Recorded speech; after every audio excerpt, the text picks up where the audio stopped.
ငြိမ်းအေးခြင်းချမ်းသာနဲ့ပြည့်စုံနိုင်ကြပါစေမင်္ဂလာရှိတဲ့နနက်ခင်းဇန်နဝါရီ9ရက်ပေါ့ဒီကနေ့နက်ဖြန်ဇန်နဝါရီ10ရက်မှာဦးဇင်းတို့ရဲ့ဝိဇာတမွေးနေ့ပေါ့လေအဲ့ဒီမွေးနေ့ဆိုတဲ့အကြောင်း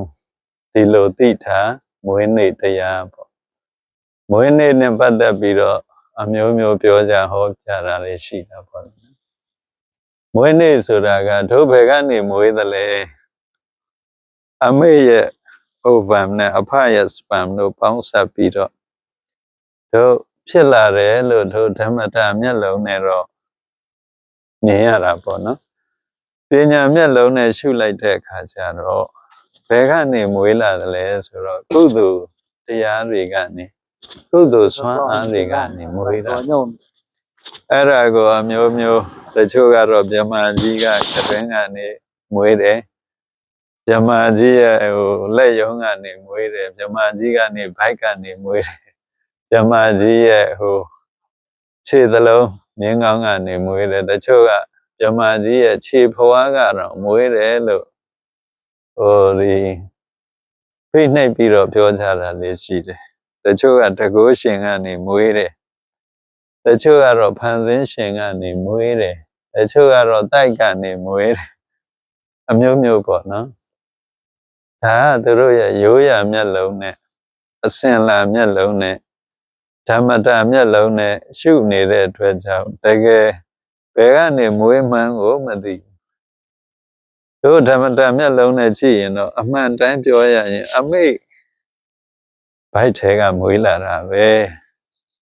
အမေရဲ့လမ်းကြောင်းကနေမွေးတာပဲပေါ့အဲ့ဒါအမှန်တရားအဲ့ဒီအမေဆိုတဲ့ဒီသားအိမ်တွေကိုရောက်ဖို့အတွက်ဒုပညာမျက်လုံးနဲ့ရှုလိုက်တဲ့အခါကျတော့ကုသိုလ်ဆိုတဲ့စွမ်းအားကိုတွေ့ရအဲ့ဒီကုသိုလ်စွမ်းအားမရှိဘူးဆိုရင်တော့ဘယ်လိုမွေးမှလဲဆိုတော့လောဘဆိုတဲ့အကုသိုလ်စွမ်းအားကြောင့်တို့ပိဋ္ဌာဘဝကိုပဲမွေးထုတ်ရမှာမွေးလာရမှာလောဘဆိုတဲ့ဒီအကုသိုလ်ကြောင့်ပိဋ္ဌာလိုလူမျိုးတွေမွေးထုတ်လာမွေးပေါက်ပွားလာတယ်ပေါ့ဒေါသဆိုတဲ့ဒီအကုသိုလ်စွမ်းအားကြောင့်ဘယ်လိုလူမျိုးတွေမွေးတယ်လဲဆိုတော့ငရဲသားတွေလိုအနှိမ့်ဆက်ခံနေရတဲ့ဘဝတွေမှာပေါက်ပွားမွေးဖွားလာတယ်မောဟဆိုတဲ့အကုသိုလ်စွမ်းအားကြောင့်တိရစ္ဆာန်တွေလိုဘာမှအကြောင်းအကျိုးအကောင်းဆုံးမသိပဲနဲ့အဲ့ဒီတိရစ္ဆာန်တွေလိုပဲမွေးဖွားလာကြရမယ်တဲ့မာနဆိုတဲ့အကုသိုလ်ကြောင့်တချို့ကပြိုင်ဆိုင်မှုရဲ့နောက်ဆုံးမှာမဝတ်မရဲဆိုတဲ့အတုရကာယအတုရကေဘဝမျိုးကိုဟိုဟာလဲကြောက်ရဒီဟာလဲကြောက်ရမဝတ်မရဲနောက်ရွတ်တော့နေတဲ့ဘဝမျိုးကိုမွေးဖွားလာခဲ့ကြရတယ်တဲ့ဒါကြောင့်အကုသိုလ်နဲ့မွေးလာရင်တော့လူဖြစ်မှာမဟုတ်ဘူးတချို့ကလူပုံပေါက်နေပေမဲ့လူရုပ်ပေါက်နေပေမဲ့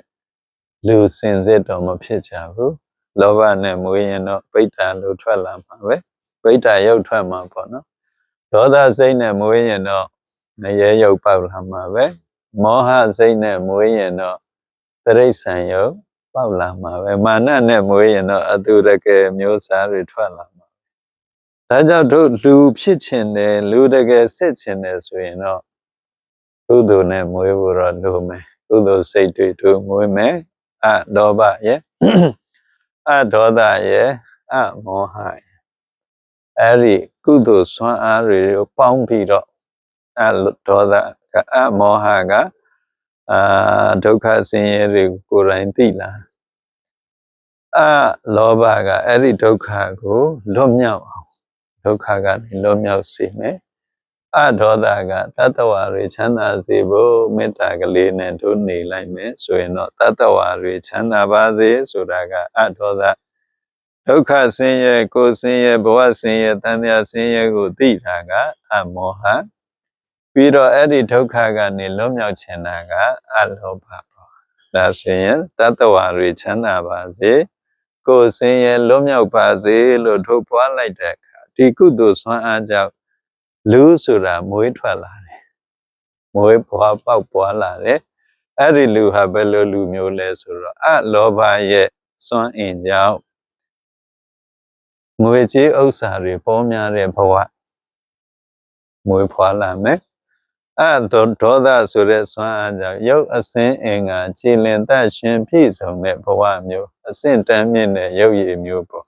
ရုပ်ရည်ချမ်းသာကိုရမယ်မောဟဆိုတဲ့စွမ်းအားကြောင့်ပညာစွမ်းအားတွေပညာအကျိုးတရားတွေရလာမယ်ဒါဆိုရင်လူတစ်ယောက်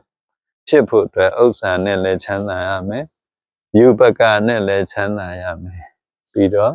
ဉာဏ်ပညာနဲ့လည်းချမ်းသာရမယ်အလောဘကဥစ္စာပစ္စည်းချမ်းသာစေတယ်ဒေါသကယူပကရုပ်အစင်းနဲ့ချမ်းသာစေတယ်မောဟကဉာဏ်ပညာနဲ့ချမ်းသာစေတဲ့အတွက်ကြောင့်လူတစ်ယောက်ဖြစ်ဖို့အတွက်ဒီကုသိုလ်စွမ်းအား၃မျိုး